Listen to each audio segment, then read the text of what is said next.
Okay, ladies and gentlemen, we are busy with chapter 8 on internal forced convection. We've looked at the beginning of the chapter, why is internal forced convection important? We've looked at the problem of how do we get an average temperature distribution inside a tube.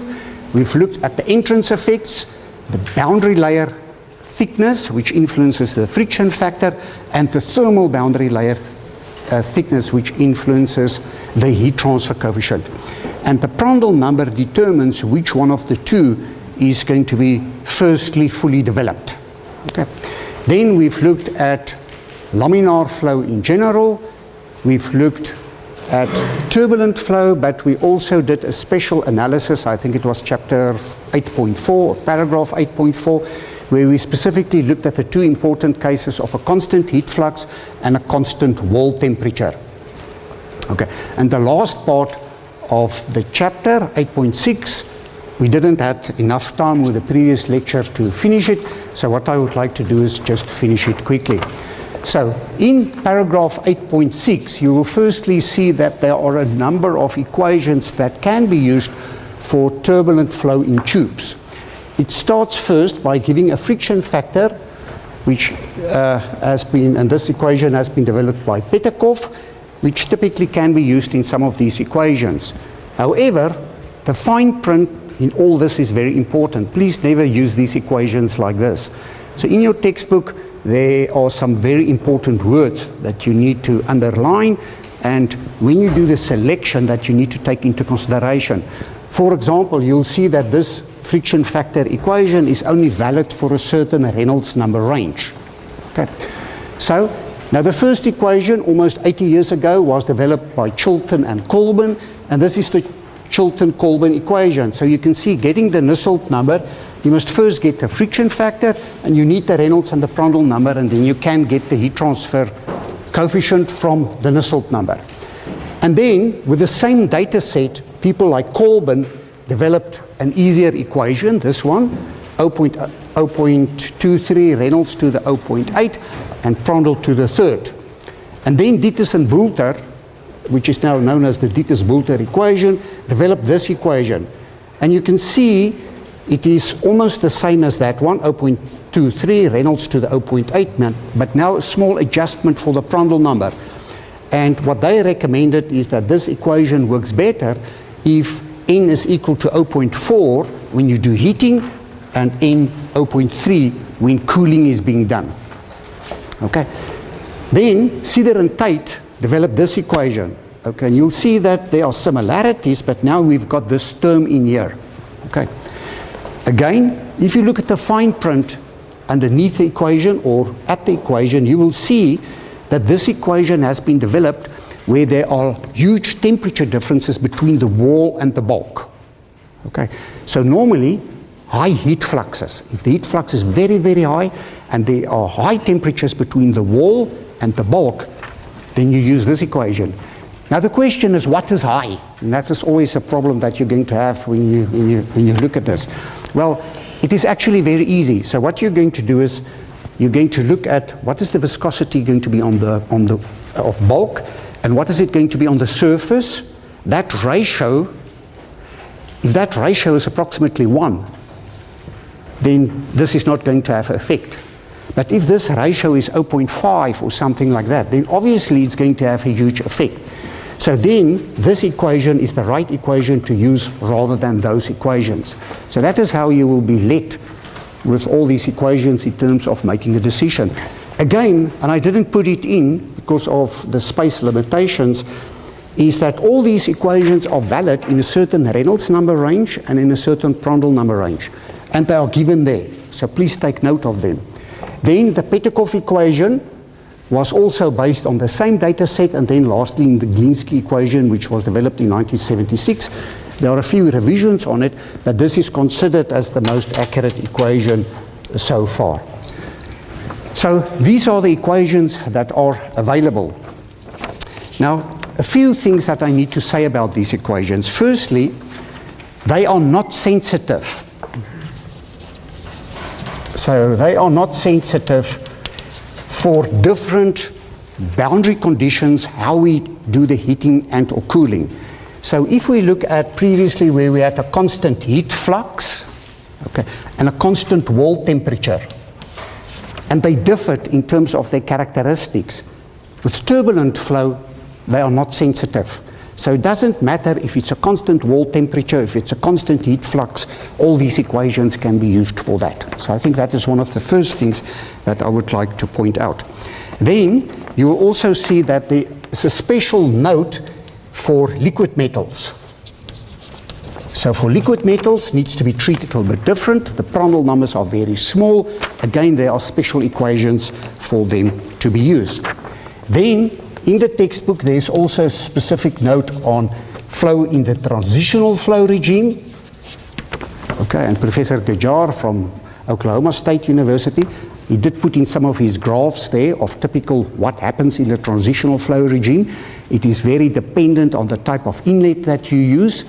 And many other boundary conditions, but in general you can go and look, if you want more information on it, you can go and look at the work of Ghajar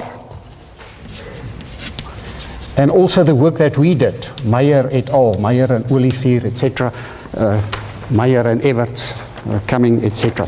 So there's a huge body of work that we've done at in our labs also over the past few years for flow in the transitional flow regime, if you want the friction factor and the Nusselt numbers for that. Then there's also specific equations to be used for rough tubes. Okay, when tubes are rough. Okay. Now, when are tubes rough? Well, this is one of the surprises that I got myself when we started working with this problem.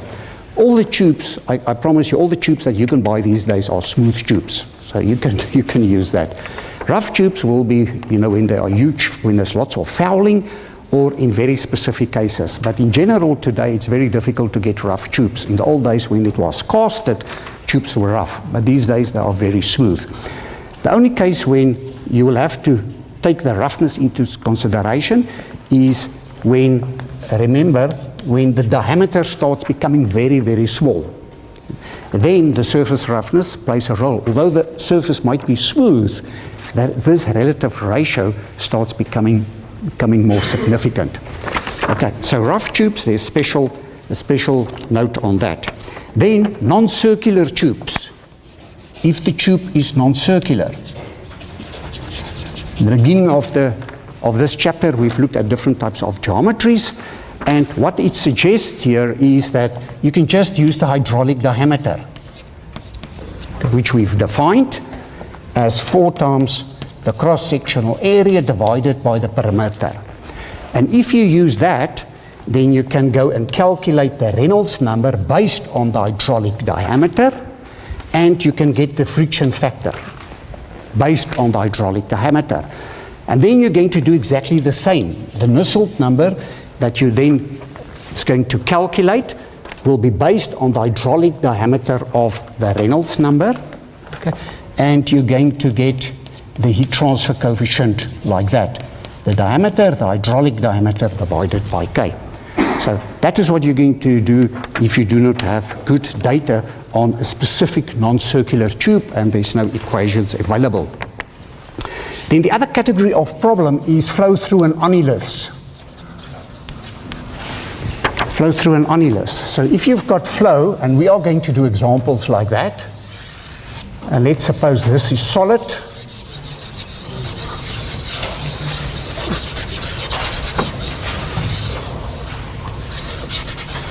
Okay, and the flow flows through the annulus, in between the two tubes. Okay.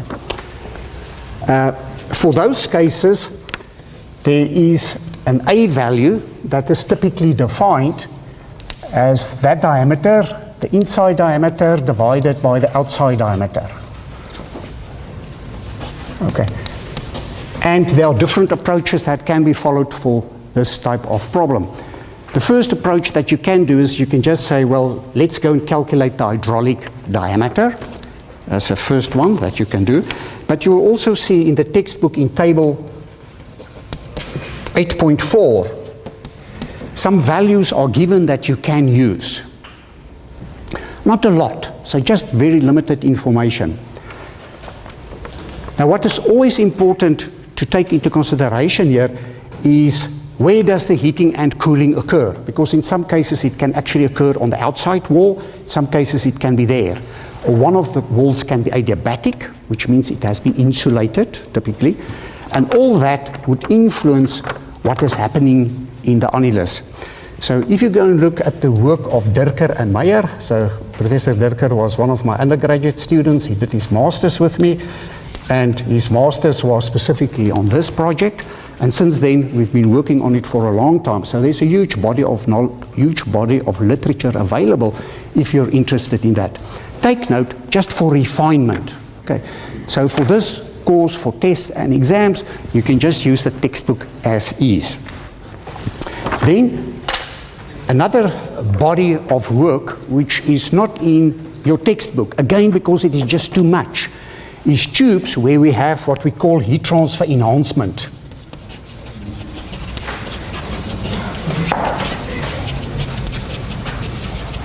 Heat transfer enhancement. Okay. And these are tubes where typically on the inside there are fins. Okay, my sketch is not so good, but you get the idea. And there are hundreds of different types of geometries available. Together with that, there are actually also tubes available in which we have also done some work, which are called micro types of tubes, micro fins, typically in a 8 to 12 diameter tube. There would be 80 fins on the inside, and their height is just about 0.4 millimeters. But these fins do not just run in a longitudinal direction, they are being rotated, like in a rifle. Okay, so it means that the fluid obviously has more area, so the idea is to give more area for heat transfer, but in many cases also to initiate more flow and or turbulence in the flow. So this is a whole body of knowledge on heat transfer enhancement. I've drawn these fins on the inside. In some cases you can get it on the outside. Okay, so you can also get it on the outside. It doesn't have to be on the inside. And there are tubes available where you have fins on the inside and the outside. Okay. Now, let's look at a case where, and some of you might be familiar with it, of a chiller, where you've got many tubes like that. It can be actually 100 of them. Later on, I'm going to discuss it in more detail. So there are the tubes there, typically, and then the flow of water would typically go through there. Okay, and here on the outside you will have a refrigerant boiling. Okay. Now, if you would like to do heat transfer enhancement in this case, would you put on fins, and if so, on what side? Do you do it on the outside or the inside, or would you put it on both sides? Mr. Low. Outside. Why? To give more surface area because it's a gas and it's changing phase. So. Okay. Okay. So what we have in this case is, remember, in this case we have boiling on the outside. Okay. It means that if we look at a single tube, then we have three terms there. Okay? Okay. And because it's boiling, it means this temperature of the wall is constant, but this heat transfer coefficient is very high. So the resistance on the outside is directly proportional to 1 divided by the heat transfer coefficient on the outside and the area on the outside. Okay. And here is on the inside, exactly the same. Okay. Now, if you have boiling, then the heat transfer coefficient is in the order of magnitudes of tens of thousands, 10,000, 20, 30,000. It means that this resistance is extremely small. And here you will have water. So typically in a chiller you cool water from 20 to 10 degrees. Okay. And this heat transfer coefficient is of a single phase fluid. So typically order of magnitude 1,000. Okay. So if you look at this problem, then you will see most of the resistance is actually on the inside of the tube. So for these cases, you'll put the fins only on the inside. Outside is not going to help. Okay? So there's logic in many cases when you put in fins. It is not just a design decision to put them in. You can waste a lot of money if you do not think of those resistance terms. Right. In terms of the theoretical lecture, ladies and gentlemen, any questions in terms of ending this chapter? Please, it is important that you go and read this data, this information or this paragraph very well, because in the tests and exams there's not going to be time for you to go and look at all the details and make sure. So please make sure you go through it very well. Thank you very much.